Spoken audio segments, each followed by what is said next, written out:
안녕하세요. 오늘 정신문 소개들 377페이지 중간부터 하겠습니다. 지난 시간에는 아버지의 이름, 보아스와 관련해서 아버지의 이름에 대해서 얘기했었죠. 그래서 부성에는 근본적으로 생물학적인 차원을 넘어서는 초생물학적 특성이 있는데 그게 바로 아버지의 이름의 기능이다. 그것은 바로 주체로 하여금 자신의 의미를 숨긴 채 비틀거리게 만들고 헛디디게 만들고 증상을 유발하게 만들고 삶의 엇갈림을 경험하게 만들고 잘못된 만남, 두스토키아의 경험을 유발시키는 기능을 한다 그랬어요. 그럴 때 주체는 그런 그 증상들을 통해서 자신의 결여를 경험해야 되는 것이죠. 결여를 경험하면서 거기서 어떻게 자기의 삶을 desirable, 바람직하게 추동해 나갈 것인가를 고민하는 것이죠. 그게 욕망의 주체로 이제 등장하는 것이 되겠습니다. 오늘은 377페이지 바로 두째 패러그래프 중간부터 나가도록 하겠습니다. 그것이 바로 우리가 항상 재발견하게 되는 차원으로서 만일 그것을 방금 언급한 저자가 하려 했던 것처럼 형식화한다면 그가 실제로 했던 것보다는 좀 더 신중을 기할 필요가 있습니다. 저자는 시니피안과 시니피에 사이의 관계를 중간의 가로선으로 표기한다는 점에 의거해 이를테면 분수의 형식적 틀을 그대로 따랐습니다. 때에 따라서는 그 가로선이 시니피안과 시니피에의 관계 속에서 수학적 의미의 분수로 사용되면서 하나의 값을 표시한다고 생각하는 것이 절대적으로 부당하다고만은 할 수 없습니다. 소시르는 그 시니피에와 시니피앙이 1대1로 매칭된다고 그러죠. 예. 이것은 완전히 분수의, 가로선이 분수의 역할을 하는 것이죠. 뭔가 값이 남는 거예요. 그렇게 생각을 하는 것도 부당하다라고만은 말할 수 없다는 거죠. 하지만 당연히 그러한 용법만 있는 게 아닙니다. 시니피안과 시니피에 사이에는 또 다른 관계, 즉 의미 효과라는 관계가 있습니다. 은유 속에서 의미 효과를 표시하는 것이 관건인 경우에는 그가 했던 것처럼 섣불리 무모하게 가로선을 조작해 분수로 변형시킬 수 없습니다. 이러한 변형은 비례관계에서나 가능한 것이겠죠. 네, 비례관계에서는 분수가 가능합니다. 그래서 하나의 의미값을 도출해내죠. 그러나 락강식의 의미 연쇄 또는 락강식의 그 의미작용, 락강식의 의미 효과에서는 분수에 의한 딱 떨어지는 어떤 의미값이 나오느냐? 그렇지 못한 것이죠. 근사치가 나오는 것이죠. 근사치. 거기에는 미끄러짐이 있다는 것입니다. 잉여가 있다. 잔여물이 있다는 것이죠. 분수의 경우라면 B분의 C 곱하기 D분의 C와 같은 곱셈을 C분의 D분의 B분의 A와 같은 4단 공식으로도 바꿀 수 있습니다. 그리하여 논문의 저자 장 라플랑슈를 얘기합니다. 논문의 저자는 은유를 그런 식으로 변형시키는 것이 정당하다는 근거로 다음과 같은 주장을 내세우게 됩니다. 즉 은유를 체현하고 있는 최후의 시니피안과 은유의 사용에 의해 새롭게 생겨나는 의미를 무의식 속에서 접합시킬 수 있을 만한 어떤 무언가에 대해 무의식 속의 두 시니피안들 간에 뭔지 모를 고정점이란 것이 상응해야 한다는 것입니다. 시니피안과 시니피에가 1대1 매칭되기 위해서는 무의식 속에서 1대1 매칭되기 위해서는 뭔가 고정점이 있어야 된다는 것이에요. 그런데 이것은 시니피앙의 그 기본적인 개념을 좀 간과하고 있는 것이죠. 왜냐하면 시니피앙이라는 것은 구체적인 의미가 없는 언어 형식이죠. 다시 말해서 다음 문장을 보면 이러한 공식이 만족스럽지 못하다는 것은 너무나 분명합니다. 무엇보다 시니피앙은 본성상 자기 자신을 의미화할 수 없는 만큼 어떤 논리적 결함을 초래하지 않고는 어떤 간급, 미끄러짐, 잔여물, 잉여가 없이는 그 자신과 그런 식의 관계를 맺을 수 없을 것이기 때문이다.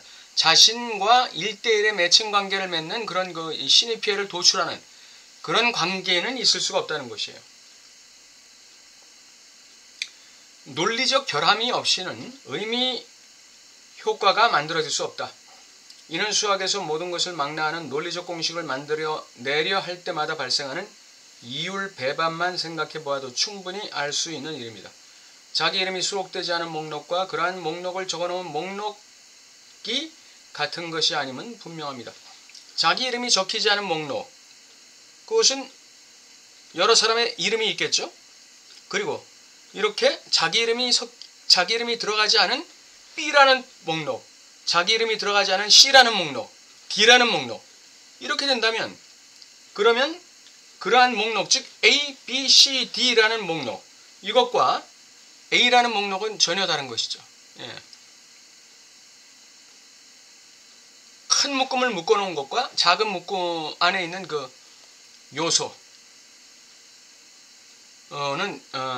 비교가 안 되는 것이죠. 다른 것이죠. 어떤 신입형이 어떤 다른 신입형을 대체함으로써 은유 효과가 창출된다는 사실을 이해하는 것은 이보다 훨씬 더 쉬운 일입니다. 이건 뭐 일반적인 일이죠. 신입형의 대체. 락강에서는 이거 굉장히 중요한 부분인데, 신입형을 대체한다는 것. 예. 신입형은 항상 기억하실 게 뭐냐면, 신입형이 억압될 때에는 반드시 이미지가 뜬다는 것입니다. 억압된 신입형이 만들어내는 이미지가 있다는 거예요. 환상 속에, 환각 속에 이미지가 있다. 그래서 이 억압된 기표와 신입형이 딱 연합되어 있는 것이죠.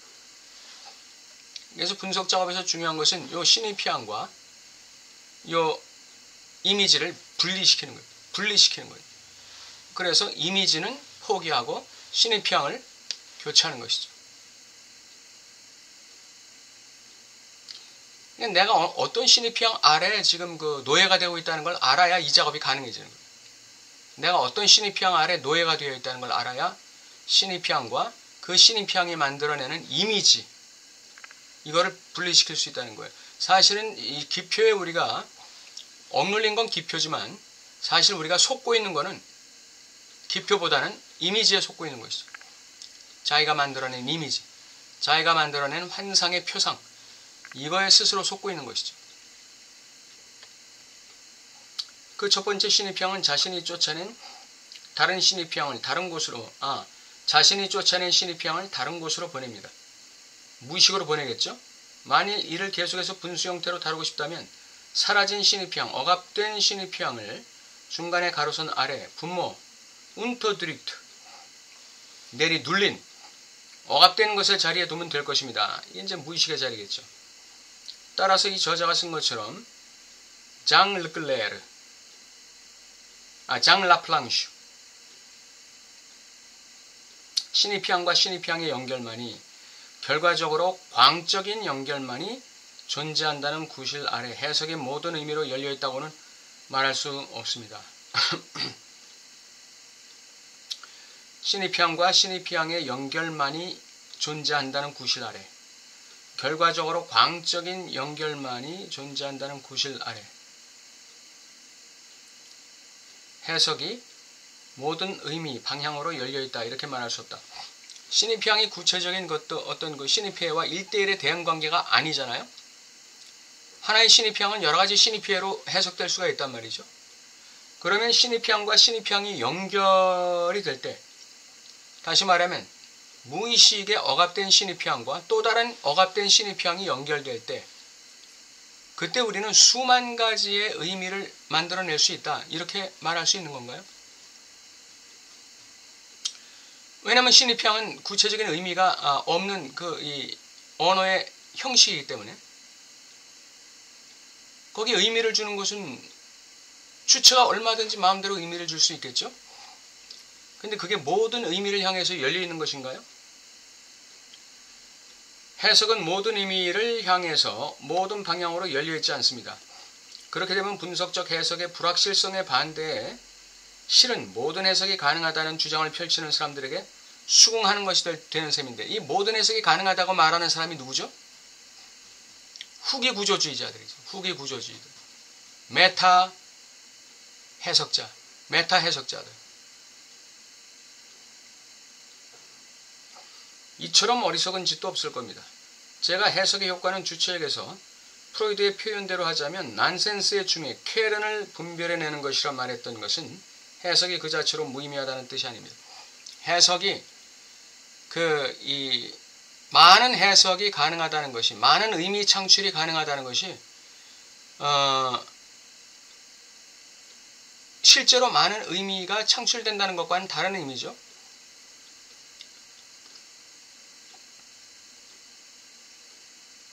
여기 이 중요한 문장이 나오죠. 제가 해석의 효과는 주체에게서 프로이드의 표현대로 하자면 난센스의 중해 케른을 분별해내는 것이라 말했던 것은 해석이 그 자체로 무의미하다는 뜻은 아닙니다. 그 케른이라는 것은 핵이에요. 핵, 중핵 또는 알갱이, 핵심 이런 뜻인데 난센스의 중핵 케른을 분별해낸다. 이게 결국은 무엇을 분별해낸단 말일까요? 난센스의 중핵 케른을 분별해낸다. 주체에 억압된 기표가 주체를 소외시킨다는 것이죠. 주체를 소외시킨다. 주체에 억압된 기표가 바로 주체를 지금까지 소외시켜왔다는 것. 이것을 해석이 밝혀내야 된다는 것이죠. 어떤 신입피양이 주체를 소외시켰는가? 어떤 신입피양이 주체를 노예로 만들어서 지금까지 노예 생활을 하게 만들었는가? 이것을 분별해내는 것, 이게 해석이라는 것입니다. 해석이라는 것은 주체의 결여를 밝혀내는 거예요. 소외를 밝혀내는 것이고, 상실을 수긍시키는 것이고, 균열을 지각하게 하는 것이고, 주체의 무의미를 현전시키는 것이고, 이게 해석이라는 거예요. 락강 정시문석의 해석. 해석은 하나의 의미 효과이지만 그렇다고 아무 의미 효과나 다 되는 것은 아닙니다. 아무 의미 효과나 다 되는 것은 후기 구조주의자들이에요. 근데 아무 해석이나 다 되는 게 아니라는 것이죠. 해석은 스몰 S의 자리에 나타나 시니피앙이 언어 속에서 시니피에라는 효과를 갖게 만드는 관계를 뒤집어 버립니다. 해석이라는 것은 시니피앙이 시니피에를 만들어내는 관계를 뒤집어 버리는 거예요. 전복시키는 것이죠. 해석은 어떤 환원 불가능한 시니피형을 출현시키는 효과를 갖고 있습니다. 해석은 바로 의미를 만들어내는 게 해석이 아니라, 다시 말하면 앞의 문장에서 스몰 S의 자리에 나타나 시니피형이 언어 속에서 시니피에라는 효과를 갖게 만드는, 그게 해석이 아니라는 거예요. 그러니까 하나의 시니피형에 대한 하나의 시니피에를 만들어내는 게 해석이 아니라 이거죠. 그걸 전복시키는 게 해석이라는 것이죠. 그래서 해석은 환원 불가능한 시니피형을 드러내는 것입니다. 환원 불가능한 시니피형, 이것을 출현시키는 효과를 갖고 있다. 왜 그 시니피형을 출현시키느냐? 그것이 바로 주체를 노예화시키고 있었기 때문에 그렇다. 해석은 스몰 S의 수준에서 이루어져야 하는데, 그 스몰 S 의미, 기의는 모든 방향으로 열려있지 않고 아무 의미나 다 될 수 있는 것도 아니며 당연히 근사치에 불과한 의미 효과입니다. 중요한 것은 어떤 시니피앙이 주체를 소외시키고 있었느냐, 주체를 무기력 속에 가두고 있었느냐, 주체를 무지 속에 방황하게 만들고 있었느냐, 이걸 밝혀내는 게 해석이죠.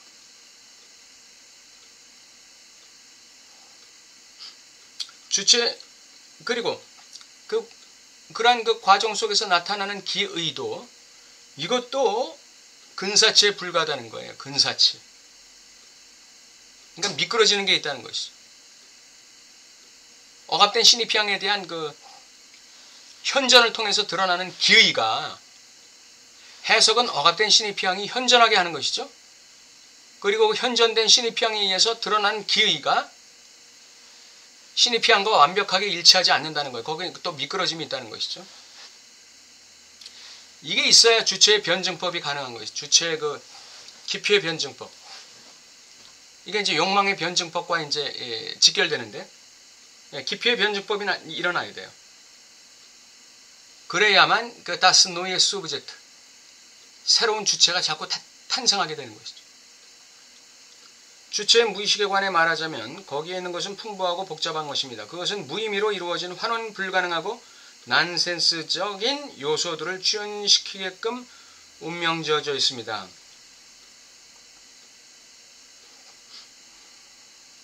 무의식은 언어처럼 구조화되어 있는 것이죠. 신입형으로 구조화되어 있는 거예요.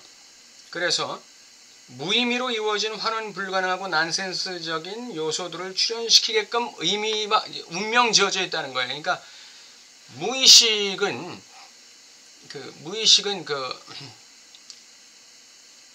의미 없는 기표, 의미가 드러나지 않은 기표. 근데 그것도 해석되지 않고 소화되지 않고 이해되지 않고 나에게 고통을 주는 그런 기표들이 구조화되어 있는 것이 무의식이죠. 그러니까 거기서는 환원 불가능하고 난센스적인 요소들이 출현될 수밖에 없는 거예요.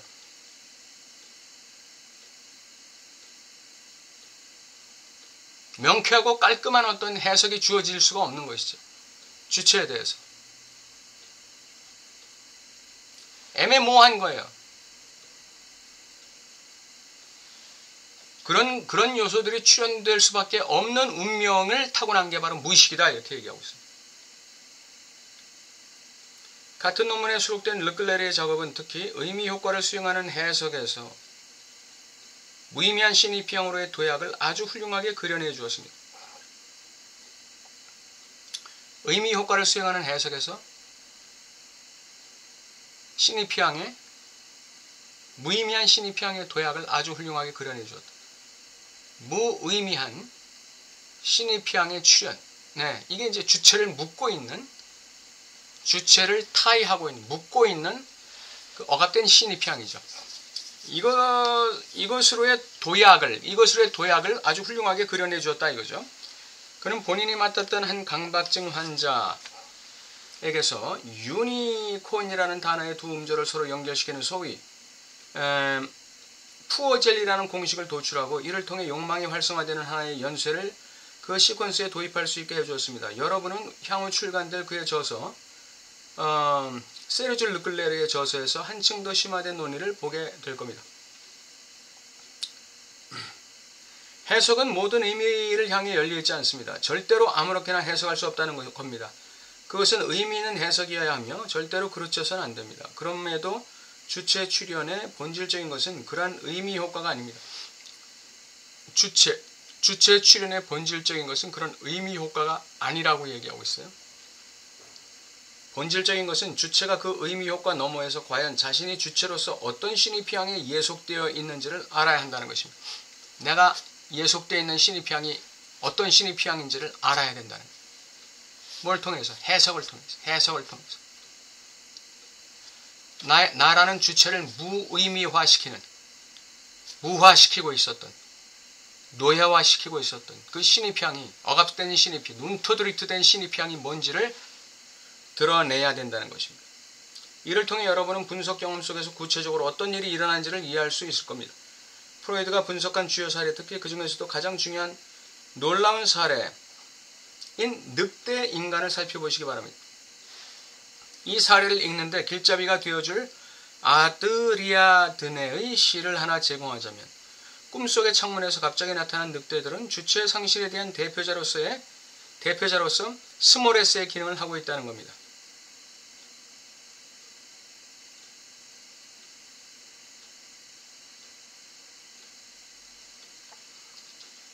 늑대라는 것은 그 부명의 대체 기표라고 할 수 있어요. 늑대라는 것은 하나의 기표인데, 그건 부명이라는 이 아버지의 이름이라는 이 기표의 대체 기표예요. 대체 기표.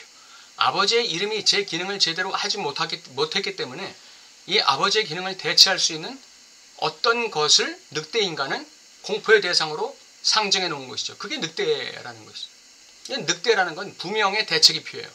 근데 이 대체 기표가 만들어내는 기의가 뭐냐?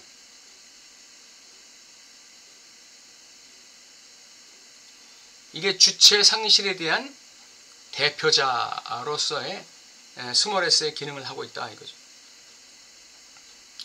다시 말하면 이건 무슨 뜻이에요?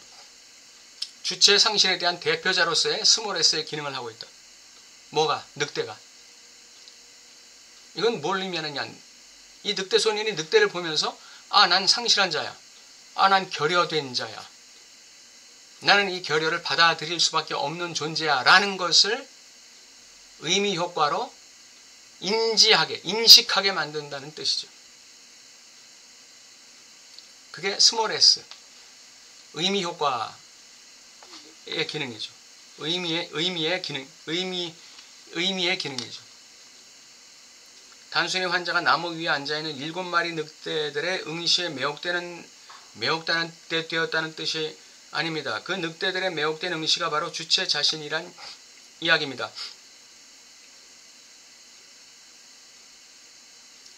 그 응시가 주체를 사로잡는 것이죠.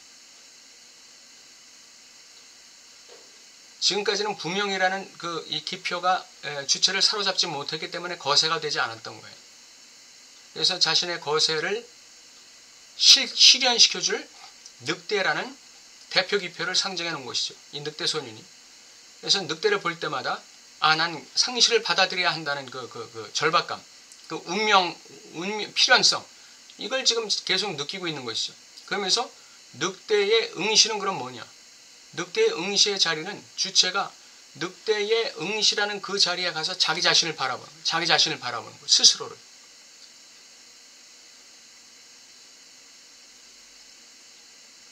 스스로를 바라보면서 자기 자신이 거세된 존재라는 것을 생각하는 것이죠. 자기 자신이 거세된 존재라는 것을 계속해서 생각하는 거예요. 그래서 이 거세를 받아들이는 것이죠. 거세를 이루어 나가는 것이죠. 이 사례 전체가 여러분에게 보여주고 있는 것은 무엇일까요? 그것은 이 주체의 삶의 각 단계에서 무슨 일이 일어나면서 그때마다 이 본원적 신입희양에 의해 구성된 결정적인 지표값을 다시 수정하게 된다는 사실입니다. 이렇게 해서 우리는 바로 주체의 욕망이 타자의 욕망에 의해 구성된다고 하는 변증법적 원리를 이해할 수 있게 됩니다. 주체의 욕망은 타자의 욕망에 의해서 결정됩니다.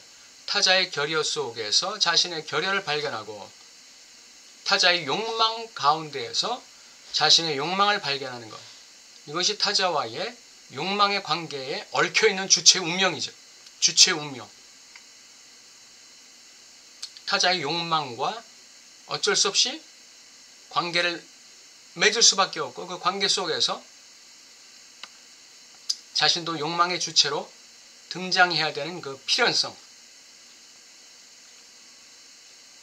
이렇게 해서 우리는 바로 주체의 욕망이 타자의 욕망에 의해 구성된다고 하는 변증법적 원리를 이해할 수 있게 됩니다. 아버지, 누이, 어머니, 보모, 그루시아 등의 파란만장한 이야기를 떠올려 보시기 바랍니다. 그 이야기만큼이나 많은 순간들을 통해 타자의 욕망과의 관계 속에서 구성된 의미 효과로서 분자의 자리에 놓이게 될 무언가가 주체의 무의식적 욕망을 풍요롭게 해줍니다. 분자의 자리에는 자신의 타자의 욕망과의 관계에서 구성된 의미 효과가 분자의 자리에 자리 잡아요. 분자의 자리에.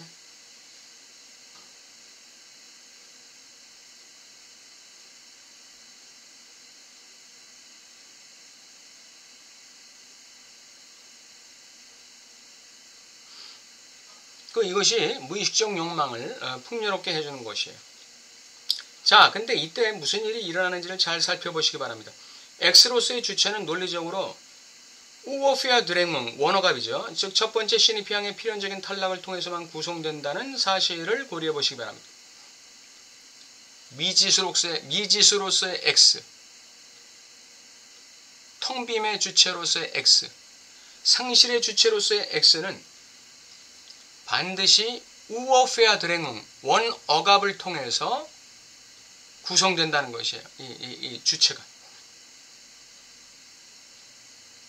주체는 우어페아 드랭응을 중심으로 구성되지만 그것 자체를 대체할 수는 없습니다.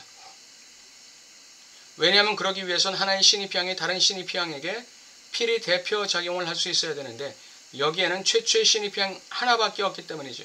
최초의 신입형 하나가 우어페어 드래곤 원어갑을 이루고 있기 때문에 아무리 분자의 자리에서 타자의 욕망에 의해서 의미 효과가 나에게 주체에게 전달된다 할지라도 분모에는 뭐가 있는 거죠? 미지수 X, 주체, 미지수 주체 X가 있는 거예요. 그래서 이것은 완전히 상실된 주체죠. 텅 빔으로서의 주체를 얘기하는 것이죠.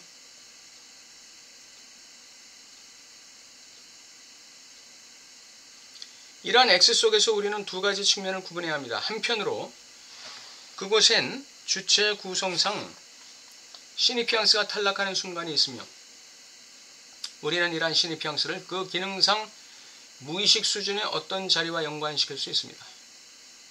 하지만 그곳엔 또한 우리가 분수를 통해 이해할 수 있는 관계에 의해 작동하는 회귀 효과가 있습니다. 그러한 관계는 아주 신중하게 도입하지 않으면 안 되지만 그럼에도 언어의 효과들을 통해 분명히 확인할 수 있습니다. 이 문장들에 대한 그 해석이 다음 문단에서 나오기 때문에 제가 계속 읽겠습니다. 다들 아시다시피 분모에 0이 나타나면 분수값은 더 이상 의미를 갖지 않지만 귀학상 수학자들은 무한값이라 부르는 값을 갖게 됩니다. 분모에 0이 나타난다는 것은 뭐예요? 우어페어 드래곤에 의해서 주체의 미지수로서의 X가 분모에 자리 잡게 된다는 것이죠. 그렇게 되면 분자에 아무리 그 의미들이 난무한다 할지라도 분자에 그래도 그것은 무한값에 불과한 거예요. 무한값. 무한값이란 의미가 어떤 의미일까요? 어떤 의미에서는 이것이 바로 주체의 구성을 이루는 한 계획입니다. 최초의 시니피앙이 순수하게 무의미한 것인 한 그것은 즉 분자는 주체값의 무한하죠. 최초의 시니피앙은 주체값의 무한화를 짊어지게 됩니다. 최초의 시니피앙이 순수하게 무의미한 것인 한 이 말은 뭐죠? 우어페어 드래곤 돼서 원어값 돼서 주체의 그 미지수 X를 만들고 있는 한 그것은 주체값의 무한화를 짊어진다는 거예요. 주체값이 얼마든지 이 주체값이 책정될 수 있는 가능성을 열어놓는다는 것이죠. 모든 방향, 모든 의미를 향해서 주체값을 확정할 수 있는 그 가능성을 열어놨다는 것이죠. 그런데 이는 모든 의미를 향해 열리는 것이 아니라 그 의미를 모두 폐지해버리는 것입니다. 가능성을 열어놓은 동시에 폐지해버리는 거예요. 그러니까 분자에 어떠한 의미값이 와도 분모의 미지수 X, 즉 상실의 주체가 자리 잡고 있는 한 분자에 어떠한 의미가 와도 이거 다 무화되는 거예요. 무의미화되는 것이죠. 제가 소외의 관계에 대해 다루면서 자유라는 말을 언급하지 않을 수 없었던 것은 바로 이것 때문입니다. 실제로 주체의 근원적인 의미와 무의미 속에서 주체의 근원적인 의미와 무의미 속에서 자유의 기능을 정취하는 것은 바로 모든 의미를 죽여버리는 시니피앙이죠. 모든 의미를 죽여버리는 시니피앙이라는 것은 우어페어 드래곤된 원어값된 시니피앙을 얘기하는 것이죠. 주체를 미지수 X로 환원시켜버리는 시니피앙을 얘기하는 거예요. 분모에 자리 잡고 있는, 무의식에 자리 잡고 있는. 이것 때문에 분자에 아무리 많은 의미가 와도 그것은 다 헛것이다 이거죠. 무의미하다 이거죠. 모든 의미로의 가능성을 열어놓은 한편 그 모든 의미가 될 만한 것들을 다 무의미화시킨다는 거죠.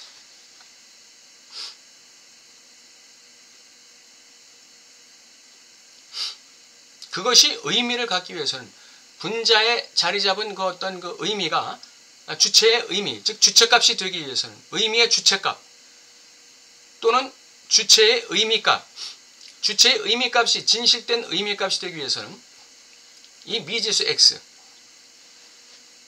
이 미지수 X를 근거로 해서만 가능하다 이거죠. 미지수 X를 근거로 해서만 가능하다. 분모에 자리 잡은 미지수 X, 원어값된 기표, 어값된 기표, 이것을 해석하는 그 일을 통해서만 분자에 나타나는 수많은 의미값 중에 특정 의미값을 주체화시킬 수 있다는 것이죠. 이것이 의미값의 주체화입니다. 무한값이 아니에요. 무한값의 가능성이 열려 있는데 사실은 그 무한값의 가능성 중에서 어떤 하나의 의미값이 주체화된다는 것입니다. 이게 주체값이에요.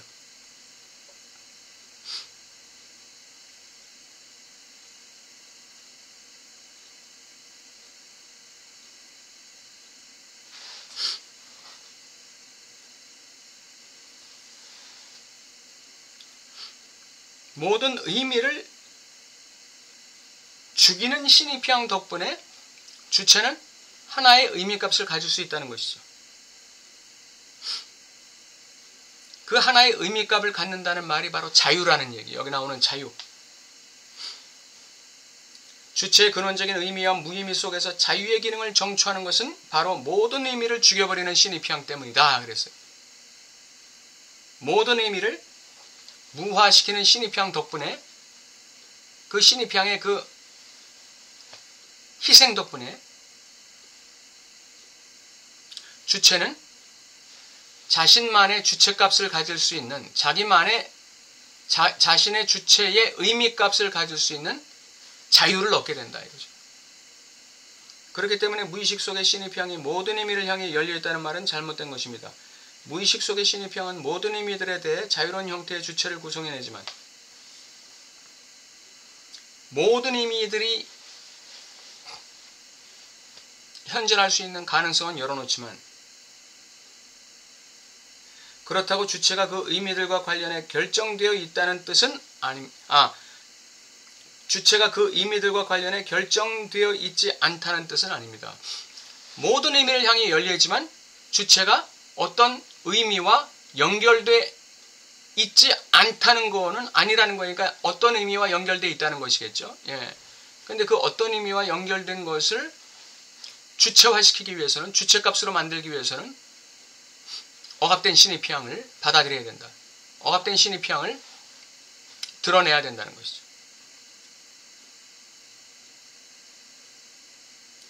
왜냐하면 분자에는 0 대신 의미 효과들, 즉 타자의 욕망과의 관계 속에서 변증법화된 의미 효과들이 기입되며 분자에 그러한 의미 효과들은 무의식과 주체의 관계에 어떤 결정된 값을 부여하기 때문입니다. 무의식과 주체의 관계에 어떤 결정된 값을 부여한다. 그럼 무의식과 주체의 관계라는 건 뭐죠? 무의식의 원어갑된 기표, 주체를 사로잡고 있는 기표. 예. 이 기표를 얘기하는 것이죠. 이 원어갑된 기표. 또는 그 원어갑과 맞물려서 억압된 기표. 그 기표에 어떤 결정된 값을 부여한다는 거죠.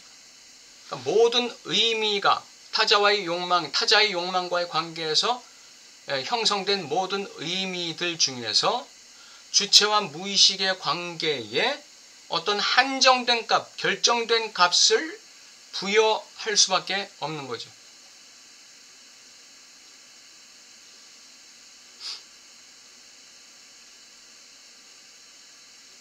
타자와의 담론 과정, 즉 주체의 욕망의 범위를 한정한다.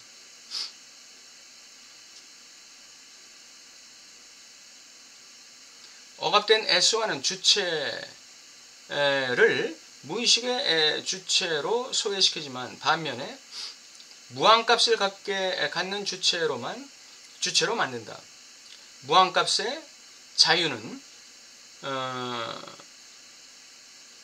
죽음을 지불해야 한다. 주체의 무의식적 의미는 대타자의 욕망과의 관계에 정취한다. 무의식적 의미가 대타자의 욕망과의 관계에 정취해서 수많은 의미가 나오지만 그러나 그 수많은 의미 중에서 결정된 독특한 하나의 의미가 주체와 무의식과의 관계에다가 결정된 값을 주는 거예요. 결정된 값. 한정된 값을 부여하는 것이죠. 내년에 이어질 제 세미나에서 어떻게 우리가 분석 경험에 이끌려 다음과 같은 공식화의 길로 들어설 수밖에 없는지를 보여주는 것이 중요한 사안이 될 겁니다. 즉 이러한 주체의 무한을 욕망의 유한성으로 매개하는 것은 칸트가 소위 철학적 사유의 인력운동 속으로 들어가면서 부정량이라는 이름 아래 아주 신선하게 도입한 것을 개입시킴으로써만 가능하다는 것이죠. 물론 신선함이란 나름대로 중요한 의미를 갖습니다. 철학자들에게 마이너스 1은 0이 아니라는 사실에 대해 고심해 보시길 촉구하는 것과 그런 다만은 알바 아니라면서 귀도 기울이지 않는 것은 분명히 다른 것이니 말입니다. 그럼에도 역시 바로 이것이 철학적 진술을 참조할 때 얻을 수 있는 유일한 유용성인데 그럼에도 역시 인간은 결국 매 순간 자신이 정복한 모든 것, 말하자면 주체로서 정복한 것을 잊어버려야만 살아남을 수 있습니다. 물론 인간이 그 정복된 것을 잊어버린다 해도 그것은 여전히 정복된 채로 있습니다. 하지만 정복의 효과를 통해 정복되는 것은 오히려 인간 자신이죠. 그런데 자신이 알지 못하는 무언가에 의해 정복되는 것, 그것은 때때로 끔찍한 결과들을 초래하는데 그중 가장 대표적인 것이 바로 개념의 혼동입니다. 따라서 부정량, 바로 이것에서 우리는 소위 거세 컴플렉스라고 하는 것의 버팀목 중 하나, 다시 말해 그 컴플렉스 속에서 남근 대상이 돌입하게 되는 부정적 파급 효과를 가리킬 수도 있는 방도를 찾을 수 있을 겁니다. 이것은 예고편에 불과하지만 지적해둘 만한 가치가 충분하다고 생각합니다. 여기 나온 이 부정량이라는 것, 주체의 무한은 욕망의 유한성으로 주체의 무한을 욕망의 유한성으로 매개하는 것, 그게 부정량이라는 거예요. 칸트의 용어로 부정량, 락강 용어로 남근 기표, 다시 말하면 상실의 기표라는 것이죠. 그 상실의 기표를 항상 분모에 놔둘 때에만 위에서 주체를 갖다가 결정하는 의미값이 결정되는 거예요. 분모에 반드시 주체를 상실시키고 소외시키고 주체를 무화시키는 그 기표가 있어야 분자에서 대타자와의 욕망의 담론을 통해서 주체가 욕망할 수 있는 수만 가지의 가능성 중에서 주체의 고유한 의미값을 만들어낼 수 있는 거예요. 그렇게 만드는, 주체로 하여금 상실되게 만드는 그 기표로, 이것을 칸트가 부정량이다 이렇게 얘기한 것이죠. 남근 기표. 남근 기표. 그러면서 여기서 정복에 대해서 얘기하는데 인간은 매 순간 자신이 정복한 것을 잊어버려야 된다고 그랬어요. 왜 그럴까요? 자신이 정복한 것을 잊어버리지 않으면 내가 정복한 것에 의해서 내가 정복당하는 거예요. 내가 정복한 그 땅이 나를 붙들어 두는 거예요. 나를 감옥살이 시키는 것이죠. 그 땅을 내가 유지하기 위해서. 그 땅을 내가 스스로 벗어나지 못하는 거예요. 내가 정복한 그 땅을 내가 포기를 못하는 거예요. 포기 못하면 그 땅이 나를 노예화시키는 거예요. 노예화. 그래서 내가 또 다른 주체의 변증법을 펼치지 못하게 만들어 버리는 거죠. 주체는 계속해서 변증법을 만들어야 되잖아요. 주체의 변증법. 욕망의 변증법. 또 다른 영역을 정복해야 되잖아요. 또 다른 영역을 정복하고. 근데 내가 정복한 땅에 내가 연연해 있으면 그 땅이 나를 사로잡아 버려서 다른 땅으로 가지 못하게 하는 것이죠. 그래서 남근 기표가 필요하다는 거예요. 끊임없이 남근 기표, 부정량이라는 게 작동해야 된다는 것이죠. 주체. 그래서 주체의 소외, 상실을 다시금 새롭게 지각하게 만들어야 된다는 거죠. 그래서 욕망의 변증법이 계속되게 만들어야 한다는 것이죠. 다음 시간에 383페이지 2번 나가겠습니다. 감사합니다.